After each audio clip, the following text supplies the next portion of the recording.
It is one state that is dominated by a racist, expansionist philosophy. Why? Because it defines itself as the Jewish state. By defining itself as a Jewish state, it actually succumbs to an exceptionalist view that prefers its Jewish citizens on all others. It means that Palestinian citizens in Israel, because most Palestinians are not even citizens, they are actually prisoners, but the Palestinian prisoners in Israel, they are kind of 6, 7, or 8 rate citizens. They had before them the Jewish Ashkenazi elite, and then the Sephardi elite, and then the ordinary Sephardi, and then the ordinary Ashkenazi, and then the Arab Jews, who are actually the majority of Jews in Israel, who are far below, and then Ethiopian Jews that are black and are not even entitled to donate blood, and somewhere down the line you find the Palestinians. In order to deal with this issue, Israel must become a state of its citizens. There was a Palestinian parliament member, Knesset member, who said this is what we have to do. He had to run for his life. His name was Azmi Bashara. What he offered? He suggested that Israel becomes a state of its citizen, like in America. If I decide to immigrate to America and I become a citizen, in terms of right, we would be equal. We support it all over the world. Why don't we support it in the Jewish state? Why? Because our politicians are subject to pressure of Jewish lobbies. Why they're subject to such a pressure? Because the Jewish lobby in America, in Britain, in France, in Canada, realized 2-3 decades ago that a Western politician is much cheaper than a tank. And this is devastating. However, all we have to do in Palestine in order to save the situation is to turn it into a state of its citizen. Only Benjamin Netanyahu or any other Israeli prime minister should do is to stand up and to say, we are very sorry. We understand what happened here in this region for the first time. We ethnically cleansed so many Palestinians. We have now 7 million Palestinian refugees around the world. Hello, my brothers, my Palestinian brothers. Please come home. Let's live together. This would be the true embodiment of the Zionist dream. The Jews can manage to come back to their land and even to live in peace. It won't just resolve the Israeli-Palestinian conflict. It would resolve 2,000 years of Jewish agony, of skirmishes with their neighbors. This is very simple. Can the Jews in Israel lead to such a reconciliation? Maybe, but they have to be de-Zionized first. They have to be de-Judaized, not to leave the Jewish religion, not to stop being Jews, but to detach themselves, to drift away from the Jewish supremacist ideas that are based on chosenness, to stop being chosen. To stop being chosen is to become human.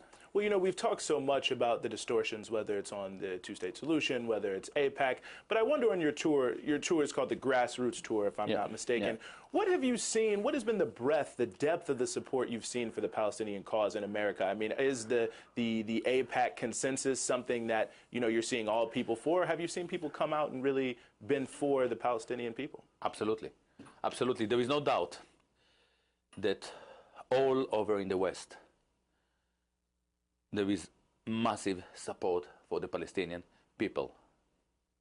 In counter proportions to what we see within politics, because while our politics in the West is dominated by different Jewish lobbies, here it's AIPAC, in Britain 80% of the Tory parliament, the leading party MPs, parliament members, 80% are friends of conservative friends of Israel. They all care about Israel. How many of them care about Liverpool, about Rochester, about Hartlepool? And the people in Liverpool and Rochester understand that something is going wrong. But I tell you something else. I tell my audience that with 50 million Americans in deep poverty, and I had some statistics that suggest that 40% of the Americans are about to flip, that they are dependent on the next paycheck. We are all Palestinians. We are all, I'm here for 3 weeks in this country. I'm going around and I don't see the poor people of America. Why? Because this society is now heavily segregated.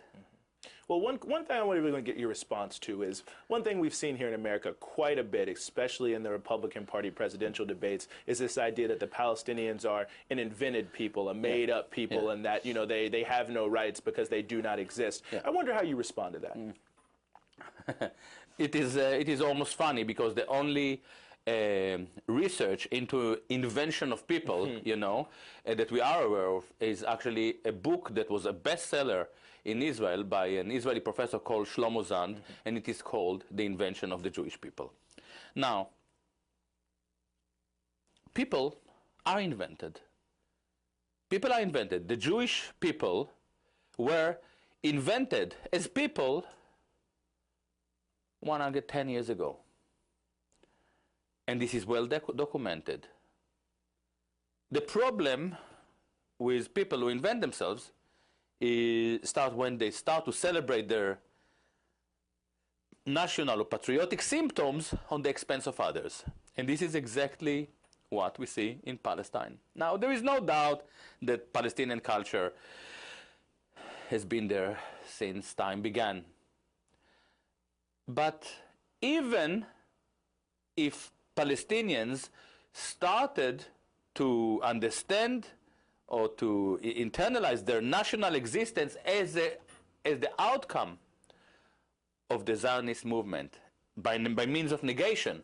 So what? So the day the first Jewish immigrant arrived in Palestine with a Zionist ideology, this was the birth of the Palestinian identity, even if the Zion is correct here, if Newt Greenwich is correct.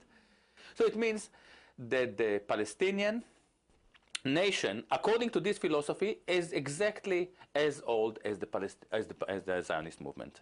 So it's a completely idiotic argument. With just a few minutes left, one thing I want to get really your thoughts on very quickly is, in your writings you also use the term apartheid as to describe the Israeli policies. And I think that that's something that people in America often don't understand. Can you say why you think that's an apt term? Yeah, I think that it's a very important term because people in America understand what apartheid is an organized system of discrimination. Actually, I argue that it's not apartheid. I argue that it's far worse. Because while apartheid is a system of exploitation of the indigenous, what we see in Israel is an attempt to get rid of the Palestinians as people. The Israelis dream to wake up in the morning and to find out that they just left. To a certain extent, yeah? This aspect of Israeli political thinking is very similar to the Nazi Lebensraum, living space. That was not a system of exploitation, it was a system that was indulged in racially motivated expansionist nationalist philosophy. This is what we see in Israel. The settlement, the racist expansionist philosophy. It's Lebensraum, living space. This is very, very frightening. Excellent.